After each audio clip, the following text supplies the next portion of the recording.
Moikka ja tervetuloa uuden tulkinnan pariin. Tällä kertaa mulla on orakkelipakkana mun lempikuuttitaiteilijani Victoria Francesin orakkelikortit. Ja tää on sinänsä hyvin jännä, että mä en yleensä tykkää kovin synkistä ja mustista korteista. Eli näissäkin on verta ja tummia sävyjä, mutta näissä on kuitenkin semmoista kauneutta, niin kuin koottitaiteessa usein onkin. Että tässä on muuten tää takakansi, eli ihan kaunis pakka kuitenkin. Ja tää on nyt jännä, että kun mulla on nyt tämä pakka käytössä, niin mulla on viime päivinä pyörinyt, tai siis niin kuin tänään, varsinkin tänään ja eilen, niin toksinen positiivisuus, eli tämmöinen tietty henkisen alan termi. Eli toksisella positiivisuudella tarkoitetaan sitä, että väännetään kaikesta niin kuin valoa ja rakkautta ja ei enää niin kuin pysytä siellä realiteetissa. Ja nyt sitten ei ollut mikään yllätys, että nyt sitten puhutaan varjotyöskentelystä tällä kortilla. Eli jotenkin se, että koska tämä toksinen positiivisuus on just semmoista haihattelua ja ei justiinsa se, että unohdetaan ne realistiset asiat. Eli se, että henkisissä piireissä yleensä pyritetään vaan positiiviseen ajatteluun. Pidä värähtely korkealla, niin kaikki sun ongelmat ratkee. Mutta kun se ei valitettavasti mene sillä lailla. Eli jos me jatkuvasti piilotetaan meidän negatiivisia tunteita, me ei käsitellä meidän haavoja, niin se ihminen ei vaan pääse silloin sitten tasapainoon, eikä pääse sinne korkeisiin taajuuksiinsa, koska sieltä tullaan alas, koska niitä oikeita asioita ei ole käsitelty. Eli tämä varjotyöskentely on semmoinen niin sanottu trendi-nimike, että asiahan on periaatteessa vanha, mutta tämä varjotyöskentely on nyt sitten kuitenkin se semmoinen uudempi termi, mihinkä törmää todella paljon. Eli varjotyöskentely tarkoittaa juuri tämmöistä omien pelkojen, omien kipujen ja omien haasteellisten luonteenpiirteiden ja kanssa työskentelyä, hyväksymistä ja niiden työstämistä, niiden ikävien asioiden kohtaamista, että siinä missä love and light saarnat, niin kun, että unohtakaa kaikki negatiivisuus ja vaan valoa ja rakkautta, niin varjotyöskentely on sitten se toinen ääripää, että kohtaa ne sun pelot ja ikävät energiat, niin silloin sä oikeasti pääset niin kuin niistä eroon, että sillä toksisella positiivisuudella voidaan niin kuin, piilottaa ne asiat pois sun tietoisuudesta. Ja varjotyöskentelyhän tarkoittaa just sitä, että me työskennellään niiden asioiden kanssa, joita on niin tarpeen. On jo ehkä pidemmänkin aikaa yrittänyt piilottaa, mutta kun henkisessä kasvussa ei pääse eteenpäin, jos jatkuvasti piilottaa niitä asioita. Eli puhutaan vaikka nyt trauman purusta tai karmallisesta purusta, sukutrauman purusta. Eli se trauman purku liittyy hyvin paljon näihin varjotyöskentelyihin. Ja näissä korteissa puhutaankin juuri sitten tästä uudesta alusta, mikä seuraa sitten varjotyöskentelyn jälkeen, että kun uskaltaa kohdata omat varjonsa, käsitellä ne asiat, niin silloin voi oikeasti aloittaa puhtaalta pöydältä, eikä vain näennäisesti, vaan niin kuin unohdan niitä. Eli voiko oikeastaan mitään niin kuin omia varjojansa oikeasti vaan unohtaa, niin kuin aikuisten oikeasti, ja sitten aloittaa puhtaalta pöydältä ja päästä henkisessä kasvussa ja kehityksessä eteenpäin. No, lähdetään nyt tähän tulkinnan pariin. Tai no vielä se mun piti sanoa, että koska mulla on, no mä myyn nyt ison osan pakkoja, mitä mä en käytä pois mun kokoelmastani, että kyllä niitä nyt varmaan se 80-90 pakkaa on nyt sitten tällä hetkellä. Ja vaikka pakka onkin kartonkia, niin mä huomaan niissä hyvin selkeästi erilaiset energiat. Eli tämä on tämmöinen tumma pakka, niin tässä on ne viestit hyvin tummasävyisiä myös. Ja jotenkin tämä orakkelipakka, että aina kun mä teen tällä, niin tämä on semmoinen raadollisen rehellinen pakka. Tämä mätkii kasvoille. Tämä sanoo asiat niin kuin ne on. Ei kiertäen kaartele ja höpöttele pehmosia, vaan maanläheisesti sanoo asiat niin kuin ne on. Eli joskus tuntuu, että henkisissä piirissä tarvitsee justiinsa tämmöistäkin energiaa, joka oikeasti niin kuin tiputtaa sinne maan kamaralle, että me ollaan tultu tuntemaan ja kokemaan tälle maaplaneetalle erilaisia asioita ja siihen kuuluu myös varjot. Ei voi olla pelkkää valoa, pitää olla myös varjoja.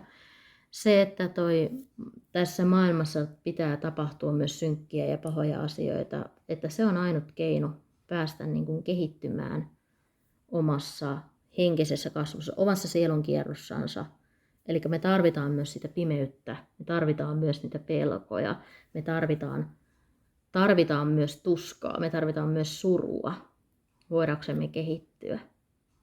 Se ei tarkoita sitä, että niihin jäädään kiinni, ne pitää kokea ja sitten siirrytään seuraaviin tilanteisiin. Voimme joutua taas uudelleen kokemaan surua ja tuskaa. Me päästämme niistä irti, pääsemme taas eteenpäin. Eli tämä henkisen kasvun kiertokulku tarkoittaa sitä, että meidän kuuluu käsitellä monipuolisesti meidän tunteita. Monipuolisesti käydä niitä kokemuksia läpi. Jos elämässä tapahtuu jatkuvasti vain pelkkiä ruusuja, ei se sielu ei kehity samalla tavalla kuin taas sitten ne, jotka ovat ottaneet tähän inkarnaationsa paljon haasteita, suuria haasteita. Ovat olleet tavallaan rohkeampia valintoja tehneet. Ovat tehneet rohkeampia valintoja. Että minä haluan tässä inkarnaatiossa päästä paljon vahvemmin ja nopeammin eteenpäin. Toisaalta se kertoo myös tästä ajasta, siirtymävaiheesta, jossa maapallon värähtely tulee siirtymään uudelle tasolle. Toisilla sieluilla on kiire päästä kehittymään tiettyyn kehitysasteeseen, että he voivat jatkossakin inkarnoitua tälle tellusplaneetalle. Tämä tarkoittaa juuri sitä, että käydään esimerkiksi juuri näitä vanhoja karmallisia velkoja ja puhdistetaan sitä sukukarmaa. Tulee samaan inkarnaatioon tulee paljon niitä karmallisia velkoja, mitä joutuu maksamaan. Eli olen puhunut joskus seuraajille ja asiakkaille ja oppilaille nollausinkarnaatiosta. Se tarkoittaa juuri sitä, että tässä inkarnaatiossa, joka on nollausinkarnaatio, tapahtuu vastoinkäymisiä ja haasteita vaikka 3 ihmiselle jakaa. Niin se kertoo siitä, että seuraava inkarnaatio, jonka sinä tulet syntymään, synnyt sinä sitten tälle planeetalle tai jollekin muulle planeetalle, niin silloin sinulla on jo edessä jo huomattavasti helpompi elämä. Sillä jos sinä olet inkarnoitunut monta kertaa ja monesta elämästä on jäänyt karmaa korjattavaksi, oppiläksyjä käytäväksi, selvitettäväksi, ne käsitellään nyt tässä elämässä. Ja tavallaan niin tällaiset sielut, joilla on näitä karmavelkoja, on nollausinkarnaatio käynnissä, niin he ovat hyvin vanhoja sieluja. He ovat käyneet maapallolla useasti. Käyneet toki myös muuallakin, mutta maapallolla hyvin paljon elämiä taustalla. Koska maapallo on hyvin tyypillinen kokemusten ja tunteiden planeetta, niin täältä tulee hyvin paljon niitä läksyjä ja helposti myös sitä karmavelkaa, jos ei nyt ihan henkisen kasvun haasteesta olekaan selvinnyt, niin ne on käytävä uudestaansa läpi. Toisaalta myös sielulliseen kehitykseen kuuluu myös se, että me emme aina selviäkään niistä meidän sielun tehtävistämme, vaan ne käydään uudestaansa läpi seuraavassa inkarnaatiossa erilaisten eväiden kanssa. Meillä saattaa olla sama haaste useammankin elämän aikana. Meidän kehomme muuttuu, meidän perhetilanteemme muuttuu, meidän elämämme muuttuu.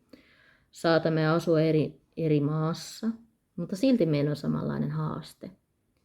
Että itse kun teen entisten elämien tulkintoja, niin niistä saattaa heijastua toisenaan se, että joku tietty haaste on seurannut juuri useamman elämän ajan. Juuri sen vuoksi, että koet sen eri kehoissa, koet sen eri maissa ja kulttuureissa. Koet sen erilaisissa perhetilanteissa, koet sen erilaisissa parisuhdetilanteissa.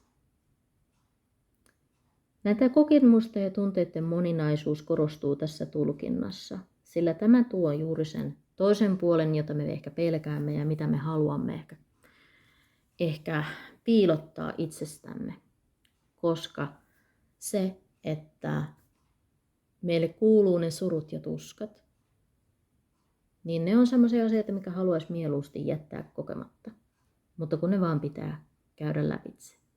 Niin tämä tulkinta, tämä korttipakka on hyvin tyypillinen pakka siitä, juuri että se tuo niin kuin hyvin rohkeasti ja raallisen rehellisesti ne asiat.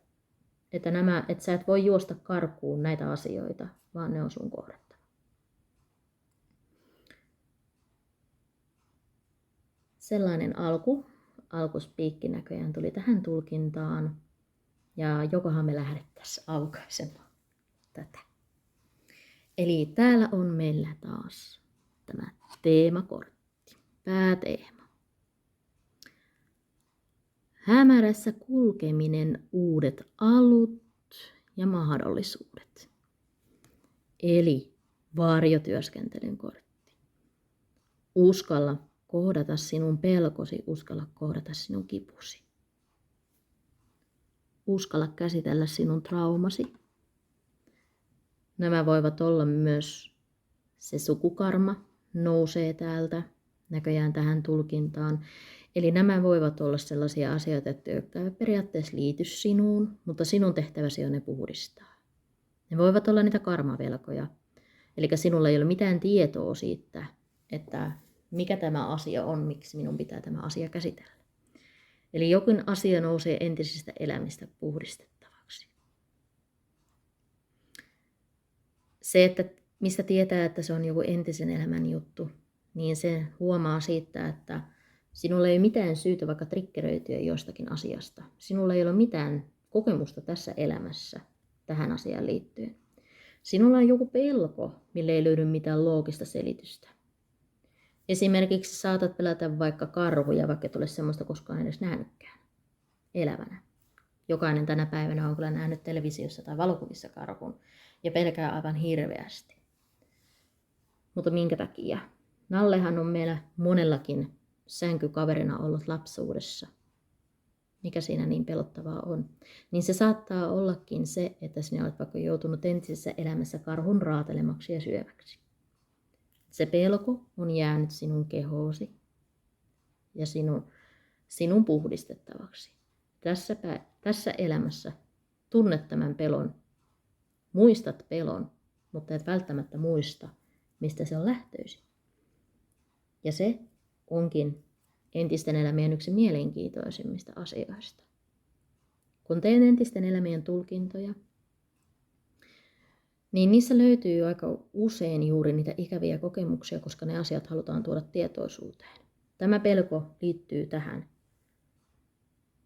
Tämä uskomus liittyy tähän kokemukseen. Miksi minun on kauhean vaikea ottaa rahaa vastaan? Miksi minun on kauhean vaikea omistaa mitään? No, olen ollut edellisessä elämässä luopunut kaikesta materiaalisesta. Nyt kun tarvitsisi pystyä pyytämään vaikka palkkaa jostakin, niin se voi olla erityisen vaikeaa. Eli entisestä elämästä jäänyt ajatusmalli. Toki meillähän kaikilla on omat traumamme, omat ikävät kokemuksemme ja kannamme niistä helposti ikäviä muistoja mukanamme. Eli tavallaan olemme keränneet niitä kokemuksia myös näistä ikävistä tilanteista ja yleensä kantapään kautta oppimalla oppiikin kaikkein parhaiten ja tehokkaimmin. Mutta se, että annammeko me olla niiden asioiden meidän painolastina, vai käsittelemmekö me ne asiat. Hämärässä kulkeminen on juuri sitä, että mennään niihin syviin vesiin, mennään niihin mataliin taajuuksiin, murjotetaan, ollaan väsyneitä kiukkusia, käydään niitä tunteita läpitte. Meissä on ollut sitä patoutunutta energiaa, joka pyrkii nyt ulos puhdistettavaksi. Joskus se on hyvin konkreettista. Tulee raivonpurkkaus ihan niin kuin ilman mitään kunnon syytä. Tai tulee itkun purkaus. Rupeat vaan itkemään, eikä yhtään mitään tietoa, että minkä ihmeen takia. Itketkö ne kaikki itkemättä jääneet asiat, mitä silloin olet joutunut pidättelemään itkua, niin nyt sille annetaan lupa tulla ulos. Lupa tulla tunteisiin, lupa tulla kehoon, tuntea ne henkiset ja jopa fyysisetkin kivut.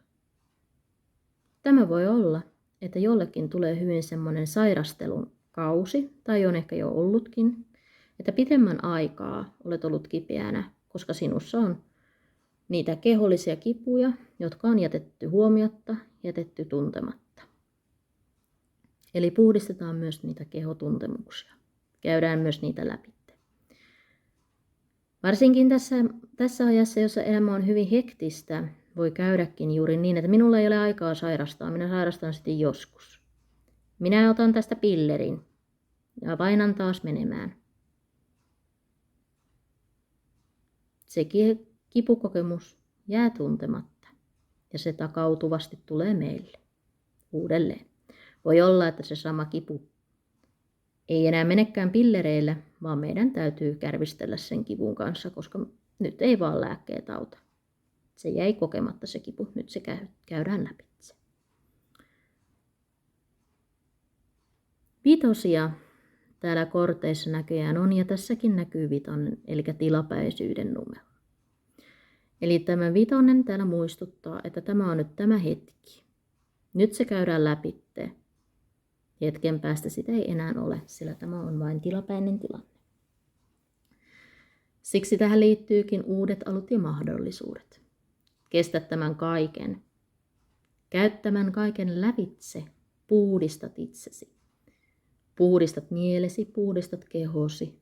Käyt läpi nämä skaalat, ajatukset, käyt läpi. Puhdistat jotain ajatusmalleja. Ennen olen ajatellut tällä lailla. Nyt minä haluan ajatella uudella lailla. Olen ollut riippuvainen tietyistä asioista. Nyt ne on aika käydä läpi ja puhdistaa vaikka kivun kautta. Tarvittaessa. Käyn vaikka terapian. Tarvittaessa käyn vaikka katkaisuhoidon. Kunhan minä koen, tunnen ja käyn läpi nämä asiat, mitä olen jossut karkuun. Tässä kortissa varjo saa sinut kiinni. Kun käyt taistoon varjosi kanssa, varjo vaan kasvaa. Mutta kun syleilet varjoasi, niin huomaat, että ehkä se varjo ei ollutkaan sitten niin iso ja vahva ja pelottava kuin sinä ehkä ajattelit. Syleile varjoasi, käsittele, kohtaa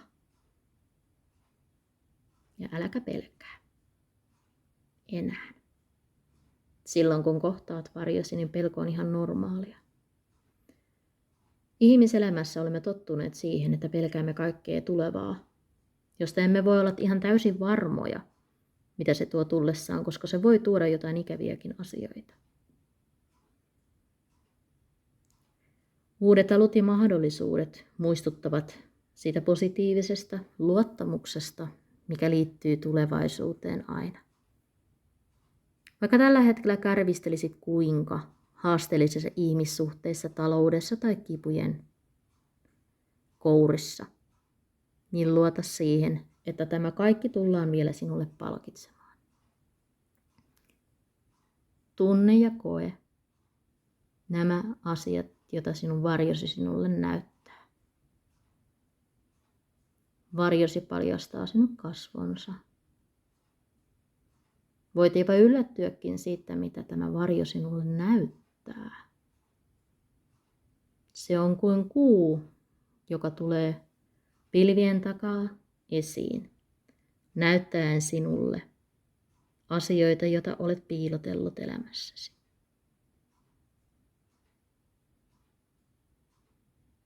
Kalpeat kasvot näyttävät kaikki virheet, kaikki epätäydellisyydet, epämuodostumat. Asiat, joita olet yrittänyt piilottaa näissä kasvoissa. Joku saattaa katsoa itseänsä peiliin ja katsoa itseänsä silmiin. Katsoa syvälle sieluunsa. Miksi minä pelkään näitä asioita? Miksi en ole halunnut käsitellä näitä asioita? Mitä minä oikein pelkäsin silloin? Mitä minä pelkään edelleen? Ovatko ne pelot relevantteja vai ovatko ne mielen tuotoksia? Ovatko ne niitä vanhoja ajatusmalleja, jotka meidän pitää puhdistaa?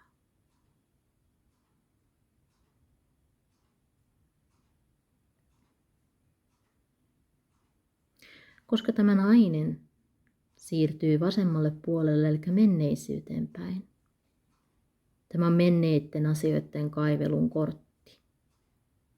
Pelkomme, traumamme, ajatusmallit, ikävät kokemukset, kaikkihan siellä ovat menneisyydessä.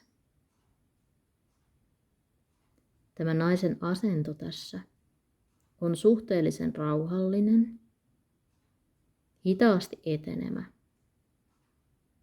Päättäväinen kuitenkin.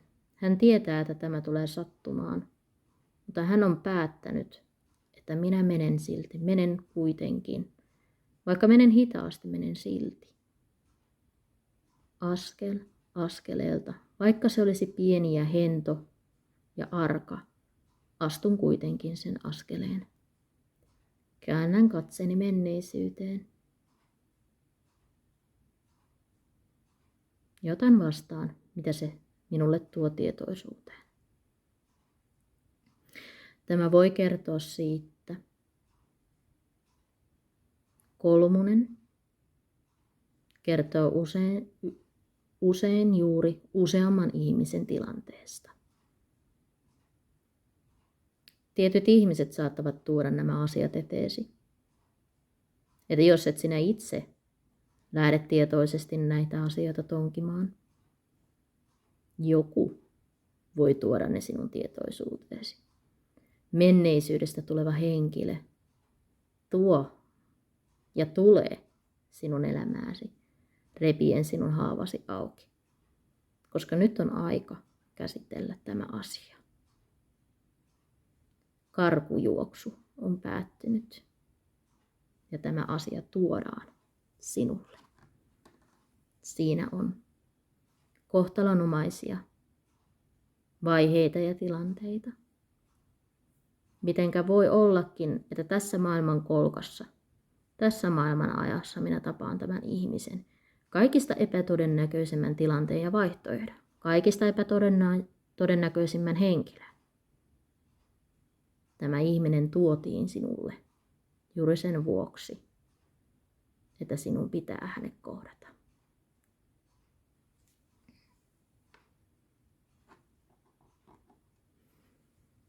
Päätökset ja alut.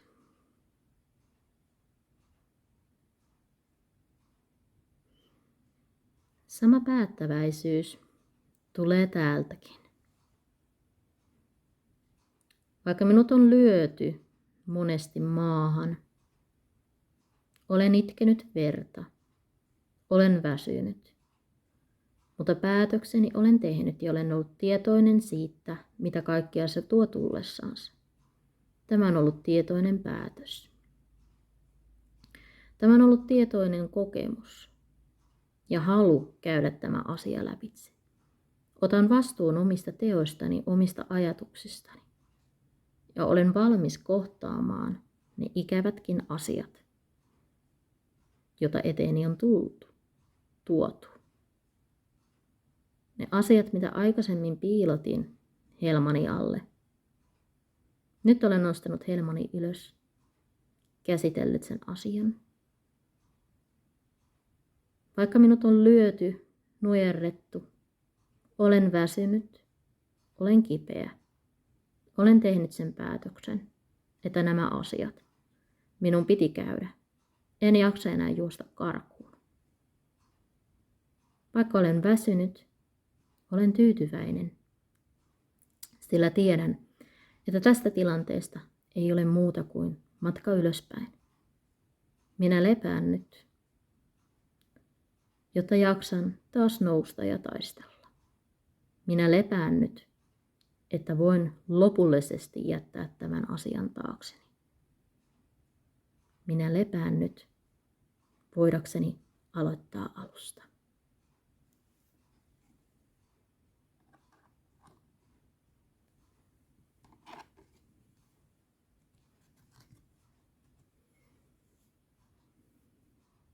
Päättäväisyys, vaistot, muutos, innokkuus.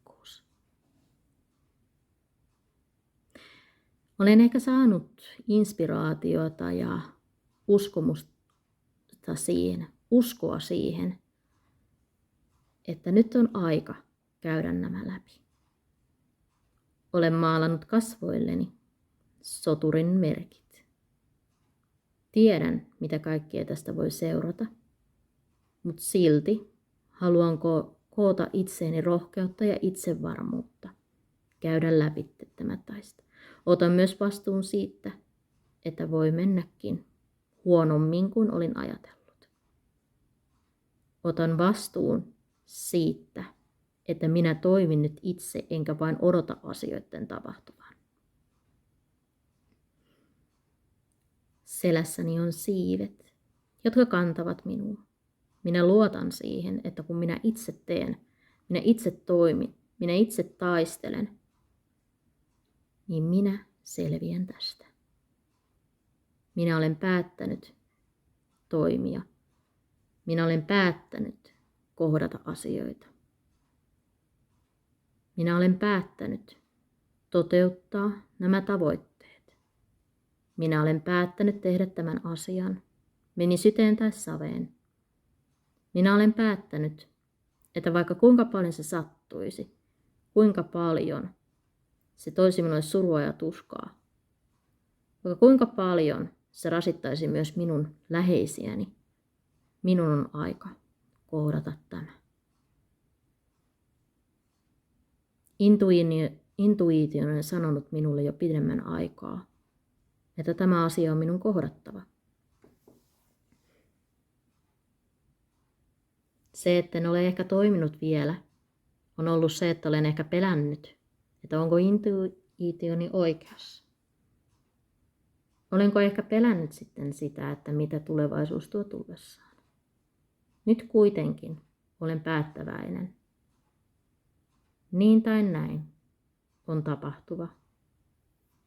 Olen päätökseni tehnyt. Se, että minä teen päätöksen toimia, voin myös yllättyä siitä, mitä tämä tulevaisuus tuokin tullessansa. Mitä kaikkea minun eteeni tuleekaan, mitä ihania asioita minun polulleni saattaa tulla kylkiäisenä. Minä olen valmis muuttumaan, minä olen valmis muuttamaan minun elämääni. Minun ei pidä pyöritellä peukaloitani, vaan minun pitää toimia. Minä olen valmis kuoriutumaan kotelostani kauniin perhosen siipien kera. jotka kantavat minua vastaisuudessakin aina vaan vahvemmin, tarmokkaammin ja sirommin kuin aikaisemmin. Sillä minusta on kuoriutunut pois asioita, joita en enää tarvitse.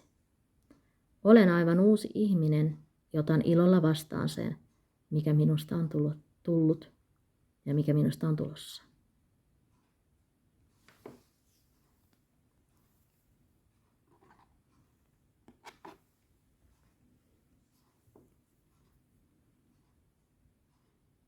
Anteeksianto ja henkinen yhteys.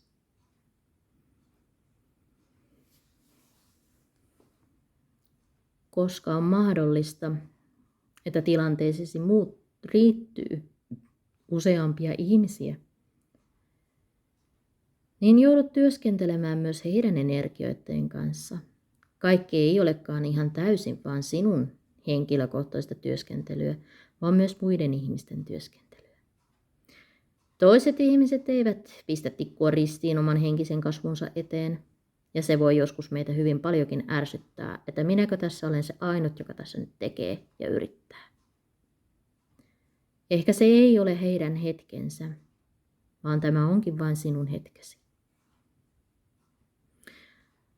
Anteeksi antoa on monenlaista. Voit antaa anteeksi itsellesi. Voit antaa anteeksi menneille ihmisille, siirtyneille ihmisille. Voit antaa anteeksi läheisillesi, jotka ovat sinua satuttaneet. Voit antaa anteeksi niille ihmisille, jotta et ole edes koskaan tavannutkaan. Voit antaa anteeksi niille ihmisille, jotka sinua joskus satuttivat. Mutta ennen kaikkea anna myös anteeksi itsellesi, sillä omien varjojen kohtaamiseen liittyy hyvin paljon anteeksianto. Hyväksyminen on kuitenkin joskus eri asia kuin anteeksi antaminen. Voit antaa anteeksi toisen ihmisen pahat teot, mutta tarvitseeko sinun välttämättä hyväksyä hänen pahoja tekojansa? Voit tuntea sitä yhteyttä ihmiseen, joka on sinua satuttanut. Voit tuntea yhteyttä ihmiseen, jota et ole koskaan tavannut, mutta jollain lailla hän on sinua satuttanut. Onko maailmassa joku ihminen, joka on tehnyt monelle ihmiselle pahaa ja olet siitä uutisissa kuullut? Voitko antaa tällaiselle ihmiselle anteeksi, sillä et ole edes häntä tavannut? Voitko antaa itsellesi anteeksi pahat tekosi? Voitko antaa itsellesi anteeksi omat heikkoutesi? Silloin kun minun olisi pitänyt olla vahva ja puolustaa itseäni tai muita, mutta en vain kyennyt. Pystytkö antamaan itsellesi anteeksi nämä asiat? Se, että anteeksiannon kortti tulee viimeiseksi, kertoo juuri siitä tapahtumaketjusta, mitä tulee käydä läpi. Käsittelet, kohtaat, päätät, toimit ja lopuksi päästät irti. Siten pääset yhteyteen myös itsesi kanssa. Kaiken tämän jälkeen löydät itsestäsi, sisältäsi uuden sinun, uuden minän. Kaiken tämän moskan jälkeen, mitä sieltä alta oikeastaan löytyykään? Minkälainen ihminen siellä onkaan nyt näkyvissä? Onko siellä ihminen, joka on ollut kaiken moskan alla vaan piilossa? Vai onko siellä ihminen, joka on muotoutunutkin saviruukuksi? Vai onko siellä ihminen, joka onkin puristunut timantiksi? Saviruukku voi hyvin pienestä saadakin särön, mutta timantti, maailman kovimpia aineita, ei pienestä säröjä saa. Ei edes naarmuja. Vai oletko jotain sieltä väliltä? Oletko graniittia? Oletko platinaa? Oletko kuparia? Vai lasia?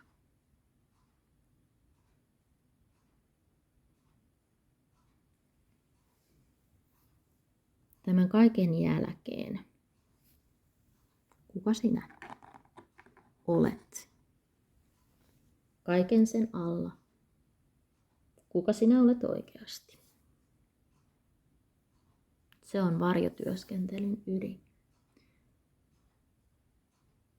Varjojen tehtävä on näyttää totuus sinusta, totuus sinun tilanteistasi ja sinun henkisen kasvusi vaiheesta ja tilanteesta. Mitä enemmän sinulla on varjoja, sen ehkä keskenkasvuisempi olet tällä hetkellä. Varjoista ei koskaan pääse täysin eroon, sillä niitä muodostuu meidän koko elämämme ajan. Siihen perustuu henkisen kasvun haasteet, siihen perustuu tämän inkarnaation tarkoitus, siihen perustuu meidän sielun kiertokulkumme. Emme koskaan pääse lopullisesti varjoista eroon, sillä aina kun aurinko laskee, lankeaa varjot. Ne ovat aina totta, ne ovat aina läsnä. Ja emmekä koskaan pääse niistä eroon, sillä niitä muodostuu aina. Jokaisen auringonlaskun jälkeen muodostuu uusi varjo. Jokaisen auringon noustessa taivaalle muodostuu varjo. Keskipäivällä varjoja ei juuri näy, sillä se on se vaihe meidän elämässämme, milloin olemme niin sanotusti nollatilanteessa. Varjomme on käsitelty.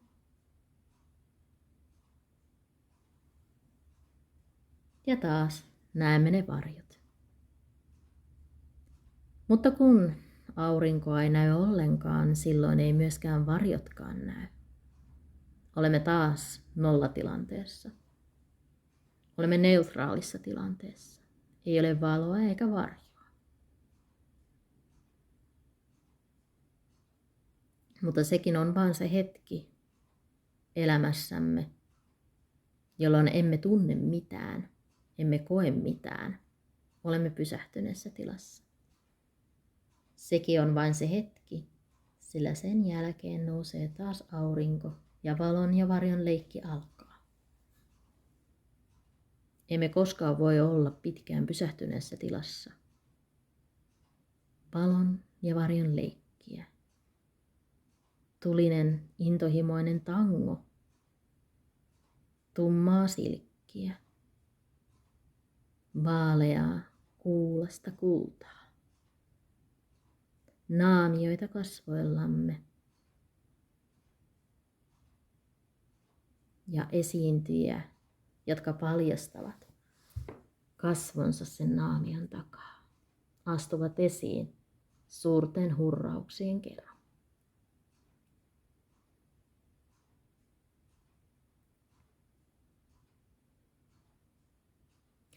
Sellainen tulkinta tällä kertaa. Kiitos videon katsomisesta ja tavataan taas seuraava videon parissa. Moi moi!